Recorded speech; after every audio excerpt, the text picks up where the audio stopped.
कैसा लगा ये? है ना इंटरेस्टिंग? ये है पपेट शो, कठपुतली का शो। ये बहुत ही प्राचीनतम काल से ही ये एंटरटेनमेंट का एक स्रोत रहा है। और जिस तरह से आप इस वीडियो में और इस पिक्चर में देख रहे हैं कि कैसे स्टेज के पीछे एक आदमी ही इस डॉल को, कठपुतली को कुछ धागों के सहारे से नाच नचा रहा है और लोगों का मनोरंजन कर रहा है।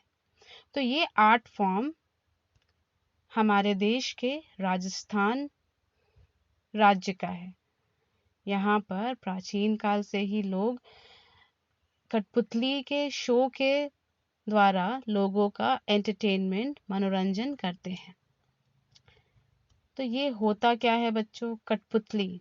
देखिए, ये भी कठपुतली का एक पिक्चर है जो आप अपने स्क्रीन में देख रहे हैं कि किस तरह से इसे बिल्कुल एक ह्यूमन की तरह ही, हम लोगों की तरह ही कपड़े और इनका चेहरा सब कुछ ह्यूमन की तरह ही होता है और स्टोरी के रूप में स्टेज में इसे पेश किया जाता है।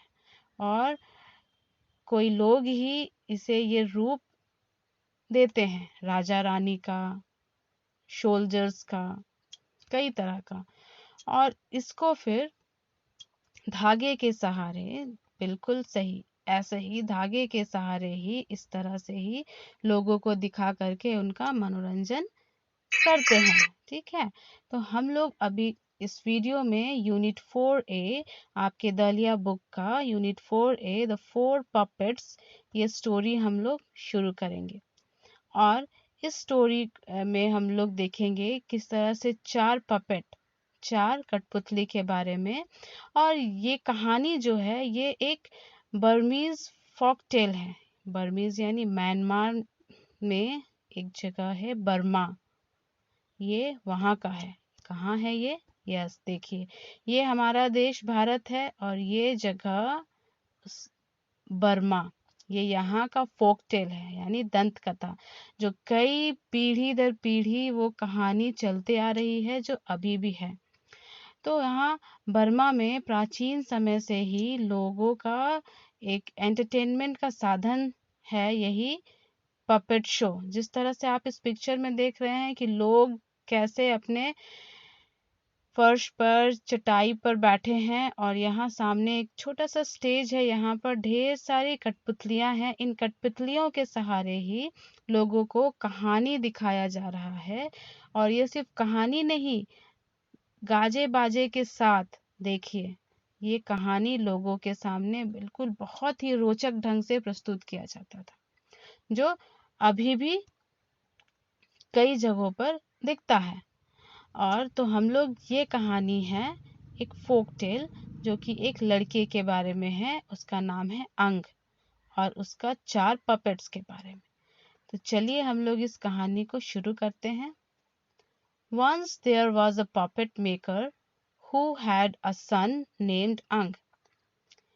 एक बार एक पपेट मेकर, कठपुतली बनाने वाला था, उसका बेटा था, उसका नाम था अंग। The father always hoped his son would grow up to be a puppet maker like himself. जो पिताजी थे वो हमेशा यही आशा करते थे कि उसका बेटा यानी अंग एक दिन बड़ा होकर वो भी एक पपेट मेकर ही बनेगा उनकी तरह। But अंग found his father's job boring. लेकिन अंग को उसके फादर का ये काम, पपेट मेकिंग का काम, बहुत बोरिंग लगता था। बिल्कुल भी उसमें कुछ भी एक्साइटमेंट उसे नहीं लगता था। फिर एक दिन अंग ने अपने फादर से कहा, father, I have decided to leave home and seek my fortune. पिताजी, मैंने ये तय किया है कि मैं घर छोड़ दूंगा और मैं अपनी किस्मत, अपना लक को खोजने में निकलूंगा, मैं लक आजमाऊंगा अपना। The puppet maker looked up sadly from his work. उस समय पपेट मेकर अपना पपेट बनाने का काम ही कर रहा था। वो ये सुन करके बहुत दुखी हुआ और देखा, अपने बेटे को देखा और कहा, I wish you would stay my son. मेरी इच्छा थी कि तुम मेरे साथ में रहोगे बेटा। The life of a puppet maker is an honourable one. एक पपेट मेकर का, कठपुतली बनाने वाले का जीवन जो होता है वो बहुत ही ऑनरेबल होता है, आदरणीय होता है। But if you must go, let me give you companions for your journey. लेकिन अगर तुमने तय कर ही लिया है, तुम जाने का तुमने सोच ही लिया है, तो मैं तुम्हें तुम्हारे यात्रा के लिए, जर्नी के लिए कुछ साथी दे दूंगा। कंपेनियंस यानी साथी, दोस्त। फिर उसके बाद फादर ने he showed his son 4 wooden puppets he had carved, painted and costumed। फिर फादर ने अंग को 4 लकड़ी के कठपुतली दिखाए, जो कि बहुत ही खूबसूरती से उनको शेप दिया गया था। कार्व्ड यानी लकड़ी में कोई आकृति, उसको खोद खोद करके आकृति प्रदान करना। पेंटेड, और उसको पेंट भी किया गया था। एंड कॉस्ट्यूम्ड, और उसे तरह तरह के कपड़े पहनाए थे। Each puppet, he said, has its own virtue and value.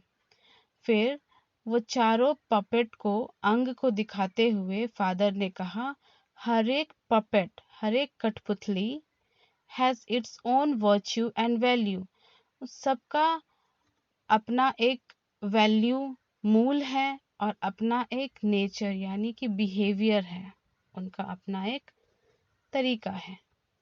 The first puppet was the king of gods. The puppet maker said, the gods virtue is wisdom.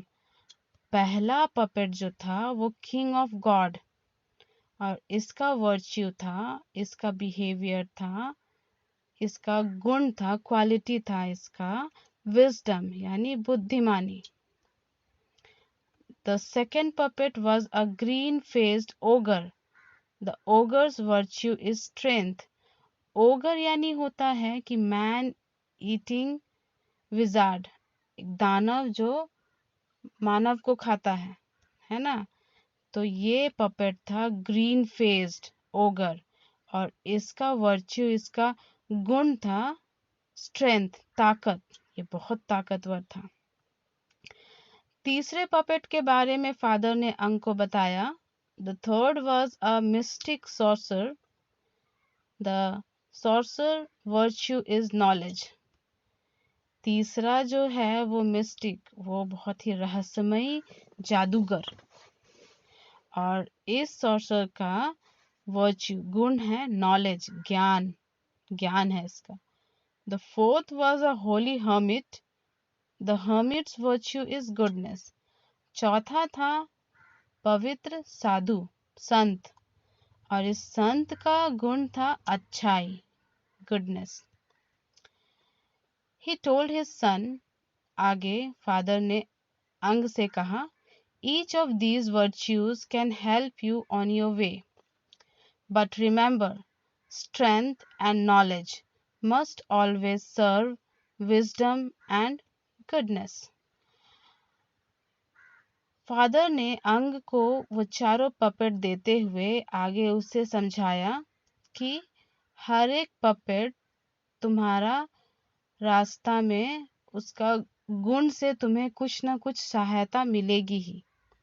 लेकिन याद रखना, but remember, strength and knowledge, ताकत और ज्ञान, must always serve wisdom and goodness, ताकत और ज्ञान को हमेशा ही बुद्धिमानी और अच्छाई से ही सर्व करना चाहिए, देना चाहिए। अंग started off the next day. फिर उसके अगले ही दिन अंग ने अपनी यात्रा फॉर्च्यून, किस्मत की खोज में उसने शुरू कर दी। On his shoulder he carried a bamboo pole. अपने कंधे पर अंग ने एक बैम्बू पोल को रखा, बैम्बू का एक लकड़ी, लंबा सा लकड़ी पोल को रखा, with food and clothing tied at one end. Bamboo pole के एक साइड में, एक छोर में उसने खाना और कपड़ा को एक गठरी में बांध दिया। And the puppets hanging bye there strings from the other, और चारों पपेट्स जो अपने स्ट्रिंग्स में, रस्सी में, धागे में टंगे हुए थे, उनको एक साथ बैम्बू पोल के एक छोर में बांध दिया। When night came, फिर वो अपनी यात्रा के लिए निकल चुका था। चलते चलते रात हो गई। अंग found himself deep in the jungle, अंग ने खुद को गहरे जंगल में पाया। He stopped beneath a banyan tree, फिर वो एक बरगद के पेड़ के नीचे वो रुक गया और वो खुद से वो कहने लगा, this looks like a good place to sleep, he said to himself, but I wonder if it's safe. वो खुद से कहने लगा कि ये बहुत ही अच्छा जगह लग रहा है सोने के लिए, लेकिन मैं ये भी सोचता हूँ कि क्या ये सुरक्षित रहेगा, सेफ है या नहीं। Then अंग had a funny idea. फिर अंग के दिमाग में एक मस्ती सूझी, उसे एक आइडिया आया। I think I will ask one of the puppets. मुझे लगता है कि इन चारों में से किसी एक पपेट से मुझे पूछना चाहिए कि ये जगह सुरक्षित है या नहीं। He turned with a smile to the king of the gods. फिर वो एक प्यारे सी स्माइल के साथ, मुस्कुराहट के साथ किंग ऑफ गॉड की तरफ टर्न हुआ, मुड़ा, और पूछा उसने, tell me, is it safe here? मुझे बताओ, क्या यहाँ रुकना सुरक्षित है, सेफ है? टू हिज अमेजमेंट, और अभी ये देख करके अंग बिल्कुल भौचक्का रह गया। द पपेट केम अलाइव, वो पपेट से जैसे ही अंग ने पूछा तो वो जिंदा हो गया। पपेट में, कठपुतलियों में क्या जान होती है? नहीं, लेकिन जब वो अंग ने उससे सवाल किए तो उस कठपुतली में जान आ गई। It got down from the pole and grew to life size. वो जिस बैम्बू स्टिक में एक साइड में जो पपेट्स को बांधा गया है, उस स्ट्रिंग से वो छूट करके नीचे आ गया और ग्रू टू लाइफ साइज, और बिल्कुल इंसान की तरह ही वो उसके आकृति में ही, उसके आकार में ही वो अंग के सामने खड़ा हो गया। फिर किंग ऑफ गॉड्स ने कहा, Ang, open your eyes and look around you. अपनी आंखें खोलो और अपने आसपास देखो। That is the first step to wisdom. ये है तुम्हारा पहला कदम, पहला चरण बुद्धिमानी की ओर।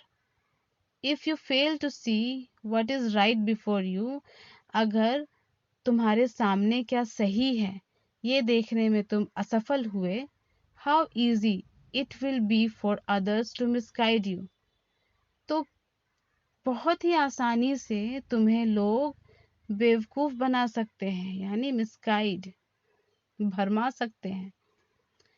And the next moment the puppet was hanging again from the pole, और फिर कुछ क्षण के बाद ही वो पपेट फिर से अपने स्ट्रिंग के सहारे उस पोल में हैंग हो गया, लटक गया। When Ang had gotten over his shock, he looked carefully all around the tree. जब वो शॉक से बाहर आया, कौन सा शॉक लगा था उसे? शॉक ये था उसके लिए कि कठपुतली में जान आ जाना, यानी उसने ये एक्सपेक्ट किया ही नहीं था कि इस तरह से जब वो उनमें से किसी एक कठपुतली से पूछेगा तो वो कठपुतली बिल्कुल ही उसके सामने इंसान की तरह खड़ा हो जाएगा। ये देख करके वो बहुत ही अचंभित हो गया, उसे शॉक लगा। तो जब वो अपने शॉक से बाहर आया, he looked carefully all around the tree, बड़े ही ध्यान से वो जिस बरगद के पेड़ के नीचे था उसके चारों ओर घूम करके उसने ध्यान से देखा। There in the soft earth were the tracks of a tiger. तो उसने ध्यान से जब वो देख रहा था तो उसने देखा कि जहाँ की मिट्टी थोड़ी नरम थी, सॉफ्ट थी, वहां पर टाइगर, बाघ के पंजों के निशान थे, पैरों के वहां पर निशान थे। That night he slept not on the ground but on the branches above. उस रात को वो जमीन पर नहीं सोया बल्कि पेड़ की टहनियों पर सोया वो। And he was glad he did, और वो खुश था कि उसने ऐसा ही किया, क्योंकि for in the middle of the night, आधी रात को क्या हुआ, he saw a tiger come prowling below him. उसने देखा कि एक टाइगर, एक बाघ उसके नीचे गुर्राता हुआ वो घूम रहा था। तो ये था हमारा फर्स्ट कंप्रिहेंशन का पार्ट बच्चों, और हम लोग अपने सेकंड वीडियो में इसका नेक्स्ट पार्ट हम लोग देखेंगे। अभी आपके सामने कुछ सवाल हैं और उन सवालों के जवाब आपको देने हैं, क्योंकि मुझे पता है आपने इस कहानी को, अब तक की कहानी को बड़े ही ध्यान से आपने सुना होगा और आप सक्षम हैं कि इन सवालों के जवाब आप खुद से ही दे पाए। Why did Ang decide to leave his home? अंग ने ऐसा तय क्यों किया, अपना घर छोड़ने का तय क्यों किया था? यस, क्योंकि वो अपनी फॉर्च्यून की तलाश में वो जाना चाहता था और उसे पपेट मेकिंग का काम बहुत ही बोरिंग लगता था। What did Ang's father tell him while giving the puppets? अंग के फादर ने उसे क्या कहा था जब वो उसे चारों पपेट्स को दे रहा था? क्या कहा था? हाँ, चारों पपेट की खूबियां, उसका बिहेवियर कैसा है, गुण क्या है, हर एक पपेट में क्या खूबी है, वो खूबी अंग को बताया था। जैसे किंग ऑफ गॉड में क्या है? विजडम, उसका खूबी है विजडम, बुद्धिमानी। फिर ओगर का स्ट्रेंथ, ताकत। Next one is sorcerer, sorcerer का क्या था? नॉलेज, उसका ज्ञान, उसका खूबी था। Last one the hermit, hermit का क्या था खूबी? उसका अच्छाई, गुडनेस। ये सारा चीज अंग के फादर ने उसे एक्सप्लेन किया था, बताया था। What advice did the king of the gods give to अंग? अंग को किंग ऑफ गॉड ने क्या एडवाइस किया था, क्या सलाह दिया था? अंग ने उससे पूछा था कि यहाँ पर रुकना सुरक्षित है या नहीं। तब उसने क्या कहा था कि अपनी आंखों को खुली रखो, यानी तो फिर अंग ने क्या किया था, उस पेड़ के चारों तरफ देखा तो उसने पाया कि टाइगर का पैरों का निशान था। इससे वो उस दिन नीचे नहीं सोया बल्कि पेड़ की टहनियों पर सोया, है ना। इससे वो बच गया उस बाघ का शिकार होने से। तो बच्चों, होपफुली कि आप इन तीनों सवालों के जवाब आप लिख लेंगे और नेक्स्ट पार्ट को हम लोग अपने नेक्स्ट वीडियो में देखेंगे। It is to be continue. Thank you all of you.